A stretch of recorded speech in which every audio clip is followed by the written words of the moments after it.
देखो टुनटुनी, मैं तुम्हें पहले ही साफ बता देता हूँ, अंडे में से बेटी नहीं निकलनी चाहिए, क्योंकि तुम जानती हो ना, मुझे बेटियां बिल्कुल पसंद नहीं है।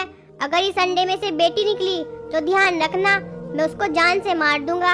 ऐसा मत कहिए जी, बेटियां तो भगवान का दूसरा रूप होती है। मैंने कह दिया तो कह दिया, मुझे बेटा ही चाहिए। तभी वो अंडा फूट जाता है और टुनटुनी को एक बेटी होती है, जिसे देख चिंटू गुस्से से भर जाता है। मैंने तुमसे कहा था ना, मुझे बेटा ही चाहिए, बेटी नहीं चाहिए। अब मैं इसकी जान ले लूंगा। ऐसा मत कीजिए जी, कोई पिता अपनी बच्चे को कैसे मार सकता है? इसे छोड़ दीजिए, इसके बदले भले ही मेरी जान ले लीजिए। चिंटू चिड़ा टुनटुनी की लाख मिन्नत करने के बाद भी उस बेटी को जान से मारकर जंगल में फेंक देता है और टुनटुनी रोती रह जाती है। हे ऊपर वाले, अपनी बेटी को मरते हुए देखने से तो अच्छा था कि तू मुझे ही मार डालता। समय बीतता गया और एक दिन टुनटुनी को एक साथ 3 बेटियां हुई। टुनटुनी को चिंटू का डर सताने लगा, इसलिए वो बहुत घबराने लगी। अरे ये क्या हो गया? अगर चिंटू जी को पता चला कि मेरे एक साथ 3 बेटियां हुई है तो वे इनकी जान ले लेंगे। मुझे कुछ तो करना होगा, मैं इन फूल सी बच्चियों को नहीं मरने दे सकती। बहुत सोचने के बाद टुनटुनी अपनी तीनों बेटियों को लेकर उड़ जाती है और उन्हें एक सुरक्षित जगह पर छिपाकर जाने लगती है। तभी उसकी सबसे छोटी बेटी कहती है, माँ, अभी हम तीनों बहुत छोटे हैं, आप हम तीनों को क्यों छोड़कर जा रही हो माँ? हमारा ध्यान कौन रखेगा? मुझे माफ कर दो मेरी बच्चियों, अगर मैं तुम तीनों को अपने साथ रखती तो तुम्हारे पिताजी तुम्हारी जान ले लेते। तुम तीनों यहाँ बिल्कुल सुरक्षित हो, बस यहाँ से बाहर मत निकलना, बाहर शिकारी पक्षी घूमते रहते हैं। मेरी प्यारी बच्चियों, मैं तुमसे रोज मिलने आया करूंगी और अपनी बच्चियों के लिए खाना भी लाया करूंगी। ठीक है माँ, लेकिन वापस जल्दी आना। इसी तरह टुनटुनी रोजाना जब चिंटू चिड़ा सो जाता, तब चिंटू से छुपकर अपनी बेटियों से मिलने जाती थी। ये टुनटुनी रोज मुझसे छुपकर कहाँ जाती है? कुछ तो बात है, आजकल मुझ पर ध्यान भी नहीं दे रही। मुझे इसका पीछा करना होगा। चिड़ा टुनटुनी का पीछा करते हुए उसी जगह पहुंच जाता है जहां टुनटुनी अपनी तीनों बेटियों को खाना खिला रही थी। चिंटू को अपने सामने देख वो चारों बहुत डर जाती है। मेरे साथ इतना बड़ा धोखा टुनटुनी, मेरी 3 बेटियां हैं और आज तक तूने मुझे खबर भी नहीं लगने दी। अब तू देख मैं क्या करता हूँ, मैं इन तीनों को बेचकर पैसा बनाऊंगा, पैसा। ऐसा मत कीजिए, वो शिकारी मेरी तीनों बच्चियों को खा जाएगा।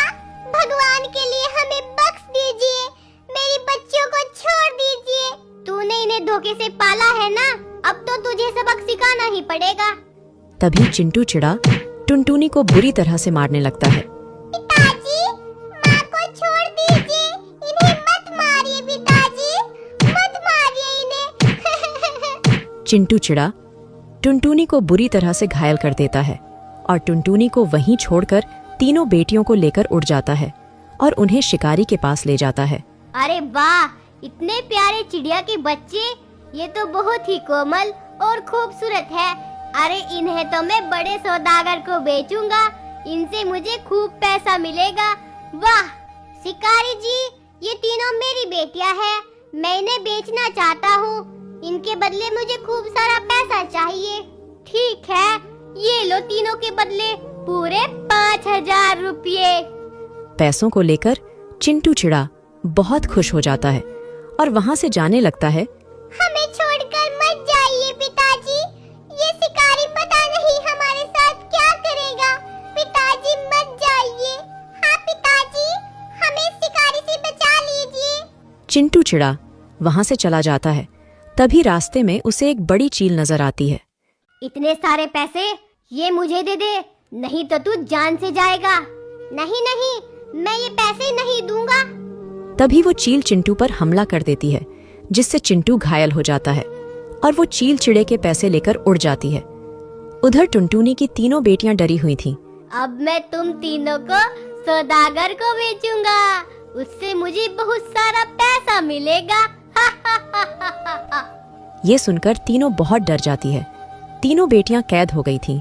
सुनो मेरी बहनों, हमें इस शिकारी को चकमा देकर यहाँ से भागना होगा। पर कैसे? उस शिकारी ने तो हमें पिंजरे में बंद कर दिया। अब हम क्या और उधर टुनटुनी बहुत परेशान थी। पता नहीं तुम कहाँ हो मेरी बच्चियों। मुझे अगर तुम्हें ढूंढना है तो मुझे तुम्हारे पिता के पास फिर से जाना होगा, लेकिन मैं तुम्हें ढूंढ कर ही रहूंगी मेरी बच्चियों। टुनटुनी चिंटू को ढूंढते हुए जैसे ही चिंटू के पास पहुंची तो घबरा गई। अरे आप तो बहुत जख्मी हो, ये चोट आपको कैसे लगी? चिंटू चिढ़ा टुनटुनी को उस पक्षी की कहानी बता देता है। तभी टुनटुनी घायल चिंटू की मदद करती है और कहती है, देखा आपने, आपको अपनी बेटियों को बेचने की सजा मिली है। अगर आप अपनी गलती सुधारना चाहते हैं तो बता दीजिए कहाँ है हमारी बेटियाँ? मैंने बेटियों को शिकारी को बेच दिया है। चलो हम उसी के पास चलकर अपनी बच्चियों को ले आते हैं। चिंटू और टुनटुनी शिकारी के ठिकाने पर पहुंचते हैं। वहां पहुंचकर वो देखते हैं कि यहाँ तो ना ही शिकारी हैं और ना ही बच्चे हैं। वो शिकारी हमारी बेटियों को कहाँ ले गया? कहीं उसने हमारी बेटियों को खा तो नहीं लिया? वो शिकारी किसी बड़े सौदागर को चिड़िया की बच्ची बेचता है। वो जरूर हमारी बेटियों को उस सौदागर के पास ले गया होगा, पर वो सौदागर कहाँ रहता है ये मैं नहीं जानता। अरे ये तो बहुत मुश्किल हो गई। अब हम कैसे ढूंढेंगे अपनी बच्चियों को? हे भगवान, कोई तो रास्ता दिखाइए। उधर शिकारी उन तीनों को सौदागर शिकारी के ठिकाने पर ले जाता है। अरे वाह, ये बच्चा तो बहुत ही उम्दा है। इन्हें खाकर तो मुझे बड़ा मजा आएगा। बहुत खूब शिकारी, ये लो अपने पूरे 50,000 रुपये। शुक्रिया सौदागर जी। हा हा हा हा। लगता है अब ये सौदागर हमें खाकर ही रहेगा। इस सौदागर ने हमें खरीद लिया है। अब हमारी जान नहीं बच पाएगी। अच्छा ही है, हम जीकर क्या करेंगे? वैसे भी हमारे खुद के पिताजी ने हमें यहाँ बेच दिया। पता नहीं हमारी माँ भी किस हाल में होगी, जिंदा होगी कि नहीं। अब हम जीकर भी क्या करेंगे? सही कहा, माँ होती तो हमें जरूर बचाती। वैसे भी माँ के बिना जीवन नहीं होता। क्या पता माँ जिंदा हो। चलो हम यहाँ से भागकर अपनी माँ को बचा लेते हैं। इतना बोलकर तीनों एक साथ वहां से निकल भागती है। तभी सौदागर भागती हुई सबसे छोटी बेटी को अपने पंजों में दबा लेता है और शिकारी से कहता है, अरे ओ शिकारी, तेरे होते हुए 2 बच्चियां भाग गई, इसलिए अब मैं तुझे एक बच्ची के ही पैसे दूंगा। ला मेरे बाकी के पैसे वापस कर, नहीं तो मैं तुझे ही खा जाऊंगा।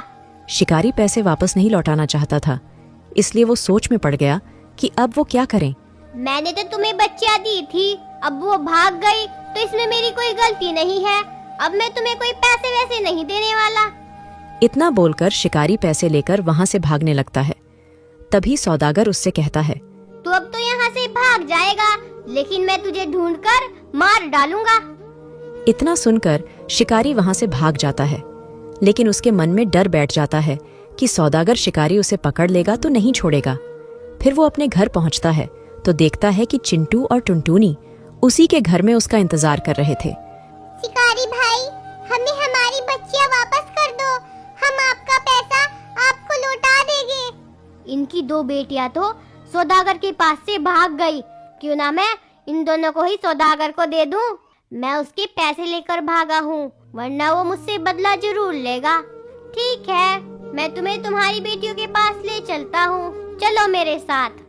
तभी शिकारी चिंटू और टुनटुनी को उसी शिकारी के पास ले जाता है और कहता है, सौदागर जी, वे 2 बेटियां तो भाग गई, लेकिन कोई बात नहीं, मैं उनके बदले में उनके माँ बाप ले आया हूँ।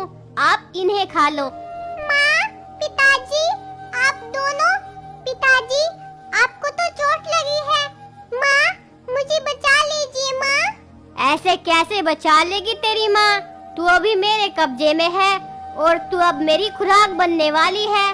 तेरी ये कमजोर माँ और घायल पिता कुछ नहीं कर पाएंगे। शिकारी, इन दोनों को भी पिंजरे में बंद कर दो, मैं इन तीनों को एक साथ ही खाऊंगा। तभी शिकारी चिंटू और टुनटुनी को भी पिंजरे में बंद करने लगता है। ये सब बाकी 2 बेटियां छिपकर देख रही थीं। तभी वो सामने आती है। नहीं नहीं, हम अपने माता पिता को कैद नहीं करने देंगे। वो दोनों अपने माता पिता को बचाने के लिए शिकारी के पास आती है और उस पर हमला करने लगती है। तभी सौदागर और शिकारी मिलकर सभी को पिंजरे में बंद कर देते हैं। मैं अब इन 5 को खाऊंगा। मैं इन्हें खाने के लिए मिर्च मसाला लेने जा रहा हूँ, तब तक तुम इनका ध्यान रखना, ये कोई चालाकी ना करे। इतना बोलकर सौदागर चला जाता है। अब पांचों को वहां से बच निकलने के लिए कोई रास्ता नजर नहीं आ रहा था। तभी चिंटू कुछ सोचने लगता है और शिकारी को अपने पास बुलाकर कहता है, शिकारी भाई, तुम हमें इस पिंजरे में से निकाल दो, उसके बदले में हम तुम्हें बहुत सारा पैसा देंगे। हा हा हा, तुम तो मुझे एक ही बार पैसा दोगे, लेकिन ये सौदागर मुझे हर बार पैसा देगा जब भी मैं इसके पास शिकार लेकर आऊंगा। हा हा हा, अब तो तुम सब लोग मरने के लिए तैयार हो जाओ। हम तुम्हें इस लायक नहीं छोड़ेंगे कि तुम किसी और पक्षी का शिकार करो। तभी चिंटू अचानक से शिकारी की गर्दन पकड़ लेता है। फिर टुनटुनी और चिंटू उसकी गर्दन को उसके धड़ से अलग कर देते हैं। कुछ देर बाद सौदागर मिर्च मसाले लेकर वहां आता है। अरे ये क्या, ये तुम लोगों ने क्या किया? तुमने शिकारी को ही मार डाला। मैं अभी तुम लोगों को खाता हूँ। तभी सौदागर गुस्से में टुनटुनी की एक बेटी को पिंजरे से बाहर निकाल लेता है। वो उसको खाने वाला था। तभी चिंटू बोलता है, सौदागर जी, मरने वाले की आखिरी इच्छा पूरी करनी चाहिए, और एक असली शिकारी मरने वाले की आखिरी इच्छा जरूर पूछता है। मेरी भी एक इच्छा है। ठीक है, बता क्या है तेरी आखिरी इच्छा?